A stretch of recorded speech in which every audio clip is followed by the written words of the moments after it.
Praise the Lord. Hallelujah. Welcome to my YouTube channel, Joseph Prasanna Kumar. Surely the Lord is here in this YouTube channel. ప్రభు అయినటువంటి యేసుక్రీస్తు నామమందు మీకు అందరికీ కూడా greetings నేను తెలియజేస్తుంటున్నాను. ఇంతవరకు ఈ జోసెఫ్ ప్రసన్న కుమార్ అనే యూట్యూబ్ ఛానల్ మీరు సబ్స్క్రైబ్ చేయకపోతే వెంటనే సబ్స్క్రైబ్ చేయండి దేవుని బిడ్డలారా. కారణం ఏంటిదంటే నిశ్చయముగా దేవుడు ఈ యూట్యూబ్ ఛానల్ నందు ఉంటున్నాడు. హల్లెలూయా. ఈ మారు దేవుడు మరి ఒక్కసారి ఒక అద్భుతమైనటువంటి అనుభవముతో కూడినటువంటి సందేశము ద్వారా దేవుడు మీతో మాట్లాడబోతుంటున్నాడు. దేవుని సేవకుని ఎదుట బోర్లబడిన అపవాది శక్తి అనేటువంటి ఒక గంభీరమైనటువంటి అనుభవముతో కూడినటువంటి ఒక చిన్న సందేశము ద్వారా దేవుడు మీతో మాట్లాడబోతుంటున్నాడు. నా జీవితంలో ఏ విధంగా ఆ యొక్క అపవాది శక్తి బోర్ల పడింది లేదా దేవుని యొక్క శక్తి ఎదుట సాగిల పడింది అనేటువంటి ఒక గొప్ప అనుభవము ద్వారా దేవుడు ఈరోజు ప్రతి ఒక్క విశ్వాసిని బలపరచబోతుంటున్నాడు అని ప్రభు యందు నేను నమ్ముతుంటున్నాను. కారణం ఏంటిదంటే అనేక మంది నాకు ఫోన్ కాల్స్ చేస్తారండి, అనేక మంది నాతో మాట్లాడుతూ ఉంటారు, బ్రదర్ మా జీవితంలో అపవాది శక్తులను మేము భరించలేకపోతున్నామండి, మా జీవితంలో మాంత్రిక శక్తులను మేము తట్టుకోలేకపోతున్నామండి. ప్రియమైన వాళ్ళరా, ఇటువంటి మరి కంప్లైంట్స్ అందామా లేదా ఇటువంటి ప్రార్థన రిక్వెస్ట్ వారు నాకు ఇస్తూ ఉంటారండి. అటువంటి వారందరి కొరకు కూడా ఈ గొప్ప అనుభవమును నేను మీతో పంచుకోవాలి అని ఆశపడుతుంటున్నాను. అయితే ఒక చిన్న మాటను ధ్యానించిన తర్వాత దేవుని యొక్క అనుభవంలోనికి నేను మిమ్మల్ని తీసుకెళ్ళాలి అని ఆశపడుతుంటున్నాను. దేవుని వాక్యంలో చూసినట్లయితే మత్తయి సువార్త 12వ అధ్యాయము 29వ వచనంలో ఒక చక్కటి మాట రాయబడి ఉంది.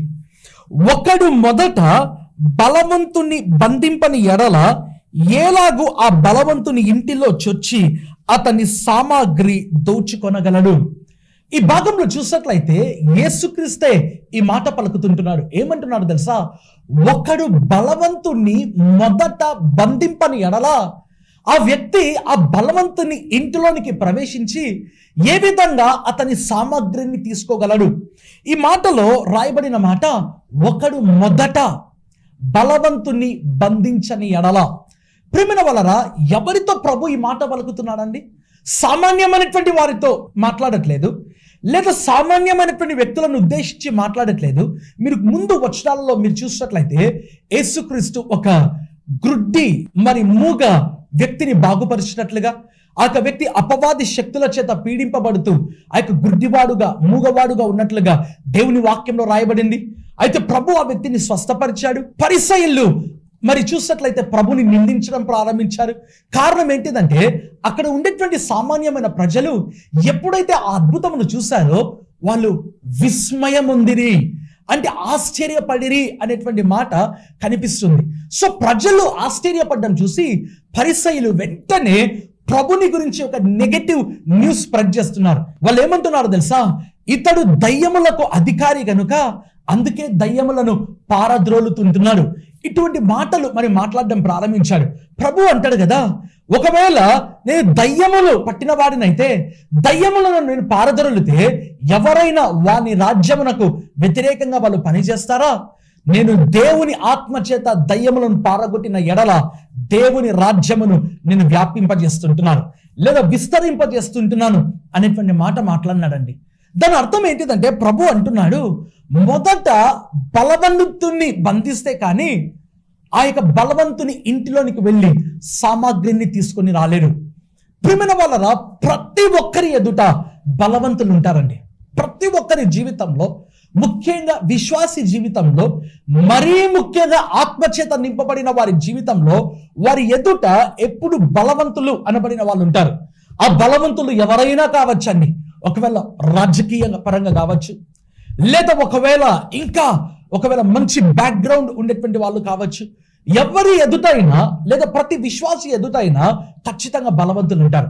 నా జీవితంలో ఒక అనుభవం జరిగింది. ఏంటో తెలుసా? కొన్ని సంవత్సరంల క్రిందట 2017వ సంవత్సరంలో విజయవాడ పట్టణంలో bishop Azariah high school grounds లో మా సువార్త స్వస్థత మహాసభలు జరుగుతున్నాయి. నా జీవితంలో మొదటి బహిరంగ సభ అనేది, మొట్టమొదటి బహిరంగ సభ. నేను ఎంతగానో మరి కడప పట్టణంలోని ఉపవాసముతో నేను సిద్ధపడ్డాను. ప్రభు సన్నిధిలో ప్రార్థనలో గడిపాను. దేవుని దగ్గర నుంచి సందేశం పొందుకున్నాను. మొదటి దినము బహిరంగ సభలో నేనే మాట్లాడాలి. ప్రియమైన వాళ్ళరా, ఎంత బాధాకరమైన విషయం జరిగింది అంటే, నేను హోటల్ గదిలో ప్రార్థన చేస్తున్నాను. ఏ విధంగా ప్రార్థన చేస్తున్నానో తెలుసా? ఆ హోటల్ గదిలో ఎవరూ లేరు. దేవుని సన్నిధిలో ఈ విధంగా సాష్టాంగపడి ఆయన పాదముల ఎదుట కన్నీరు గారుస్తూ ప్రార్థన చేస్తున్నాను. ఎందుకంటే నా మొదటి బహిరంగ సభ, వేల మంది ప్రజలు రాబోతుంటున్నారు. మరీ ముఖ్యంగా దేవుని బిడ్డలారా, అది నా మొదటి బహిరంగ సభ కనుక నేను ఎంతైనా బలముగా వాడబడాలి అనే కోరిక లోపల నాకెంతో ఉంది. ఆ విధంగా నేను ప్రార్థన చేస్తున్నటువంటి సమయంలో అకస్మాత్తుగా నా ఆత్మ నేత్రములు తెరవబడ్డాయి. తెరవబడినప్పుడు నేను ఒక బలమైనటువంటి ఒక వ్యక్తిని నేను చూడగలిగాను. ఆ చూసినటువంటి వ్యక్తి పేరు నేను చెప్పను, ఎందుకంటే అది సెన్సిటివ్ ఇష్యూ అండి. ఆ ప్రాంతం యొక్క బలవంతుడు అని నేను చెప్పగలను. దేవుని బిడ్డలారా, నేనేమో హోటల్ గదిలో సాగిలపడి ఉన్నాను. అయితే నా ఎదుట ఆ అపవాది శక్తి ఏ విధంగా మరి కూర్చొని ఉందో తెలుసా? కూర్చొని ఉంటే పైన ఆ తల లేదా అపవాది శక్తి యొక్క తల హోటల్ రూఫ్ ని తాకుతా ఉంది. అది కూర్చొని ఉంటేనే ఆ తల రూఫ్ ని తాకుతా ఉంది. ఆ దృశ్యం ఏ విధంగా ఉందో తెలుసా? నేను మన ప్రభువుకి సాగిలపడినట్లుగా లేదు, ఆ అపవాది శక్తికి సాగిలపడినట్లుగా ఆ అపవాది నన్ను చూసి నవ్వుతున్నాడు. ఏమంటున్నాడు తెలుసా? నువ్వు ఎంతో సిద్ధపడి కడప ప్రాంతం నుంచి వచ్చావు కదా, ఈ ప్రాంతంలో నీవు ఏమి చేయగలవు? నీ మొదటి బహిరంగ సభ కదా, నీవు ఏ విధంగా వాక్యం చెప్తావో నేను చూస్తాను, నీవు ప్రార్థనలు ఏ విధంగా చేస్తావో చూస్తాను, అద్భుతాలు స్వస్థతలు ఏ విధంగా జరుగుతాయో చూస్తాను, ప్రజలు ఏ విధంగా సాక్ష్యం చెప్పడానికి వస్తారో నేను చూస్తాను అని మాట్లాడుతూ ఒక విధంగా చెప్పాలంటే ఎగతాళిగా నన్ను చూసి నవ్వడం ప్రారంభించింది. నాకు చాలా బాధేసింది దేవుని బిడ్డలారా. ఒక్కసారిగా నిరుత్సాహం, దుఃఖము. ఏంటి ప్రభువా, నేను ఇంత సిద్ధపడి వస్తే ఇదే నా జీవితంలో నీ దగ్గర పాదముల ఎదుట నేను సాగిలపడితే అది చూస్తే ఏ విధంగా ఉందంటే నేను దానికి పాదములకు సాగిలపడినట్లుగా ఉంది. ప్రభువా, ఇది ఏంటి నాయనా? ప్రియమైన వాళ్ళరా, దేవుడు అన్నాడు, నా కుమారుడా, ఇంతవరకు నువ్వు ఉపవాస ప్రార్థన చేసావు, చాలా మంచిది. వాక్యముతో నువ్వు సిద్ధపడి వచ్చావు, నేను నిన్ను అభినందిస్తున్నాను. బలా నమ్మకమైన మంచి దాసుడా. అయితే నేను ఒకటి చెప్తాను, నీవు లేచి దేవుని స్తుతించడం ప్రారంభించు. ప్రార్థన చేసావు, మంచిదే. వాక్యము సిద్ధపడ్డావు, మంచిదే. నువ్వు లేచి దేవుని స్తుతించు. ప్రియమైన వాళ్ళరా, నేను లేచి నిలబడి దేవుని స్తుతించడం ప్రారంభించగానే ఆ యొక్క అపవాది శక్తి, ఆ ప్రాంతం యొక్క బలవంతుడు ఒక్కసారిగా భూమి మీద నేలన పడిపోయాడండి. సాగిలపడ్డాడు దేవుని యొక్క శక్తి ఎదుట, లేదా దేవుని సేవకుని ఎదుట. ప్రియమైన వాళ్ళరా, మన దేవునికి అసాధ్యమనేది ఏమీ లేదు. ఒకవేళ నీవు అపవాది శక్తికి భయపడుతున్నావా? మాంత్రిక శక్తులకు చూసి ఒకవేళ భయపడుతున్నావా? చిల్లంగి విద్యలను చూసి నువ్వు ఒకవేళ భయపడుతున్నావా? ప్రియమైన వాళ్ళ బైబిల్ గ్రంథంలో ఒక మాట రాయబడి ఉందండి. యాకోబు రాష్ట్ర పత్రిక 4వ అధ్యాయము 7వ వచనంలో ఏమని రాయబడి ఉందో తెలుసా? దేవునికి లోబడి ఉండుడి, అపవాదిని ఎదిరించుడి, అప్పుడు వాడు మీ యొద్ద నుండి పారిపోవును. ఎంత గొప్ప మాట అండి. దేవునికి మొదటగా లోబడండి, దెన్ అపవాదిని ఎదిరించండి. అప్పుడు అంటే ఎప్పుడంట? మీరు ఎప్పుడైతే ఎదిరిస్తారో, ఎదిరించడానికి ముందుగా మనం ఏం చేయాలంట? బైబిల్లో రాయబడింది, దేవునికి లోబడి ఉండుడి. లోబడకుండా అపవాదిని ఎదిరిస్తే పారిపోడు. లోబడటం అంటే అర్థం ఏంటిది? పరిశుద్ధ జీవితం. లోబడటం అంటే అర్థం ఏంటిది? వాక్యానుసారమైన జీవితం. లోబడటం అంటే అర్థం ఏంటిది? పరిశుద్ధాత్మను కలిగినటువంటి జీవితం. ప్రియమైన వాళ్ళరా, ఈరోజు దేవుని సేవకుడైన నా ఎదుట ఏ అపవాది శక్తి అయితే బోర్లబడిందో, ఈ మాటలు వింటున్నటువంటి ఒకవేళ సేవకులు ఉన్నట్లయితే, ఒకవేళ ఇటువంటి మాటలు వింటున్నటువంటి విశ్వాసులుగా మీరు ఉంటే, ఇటువంటి మాటలు వింటున్నటువంటి పరిశుద్ధాత్మ అనుభవములతో కూడినటువంటి వ్యక్తులుగా మీరు ఉంటే, దేవుని బిడ్డలారా, ఈరోజు ఈ అనుభవము మీ ఆత్మీయ జీవితములను చలరేపును గాక, స్టిరప్ చేయును గాక. May the spirit of the lord stir up your spiritual life in the name of Jesus. ఈరోజు దేవుని యొక్క పరిచర్యలో ప్రేమైన వాళ్ళ గొప్ప అద్భుతాలు, స్వస్థతలు జరుగుతున్నాయి. ఆ రోజు విజయవాడ మొదటి రోజు బహిరంగ సభ, నడవలేని వాళ్ళు నడిచారు, విరిగిన ఎముకలు అత్తుకున్నాయి. దేవుని బిడ్డలారా, నడవలేని వాళ్ళు నడిచారు, విరిగిన ఎముకలు అత్తుకున్నాయండి. మన దేవునికి అసాధ్యం అనేది ఏది లేదు. Nothing is too hard for the lord.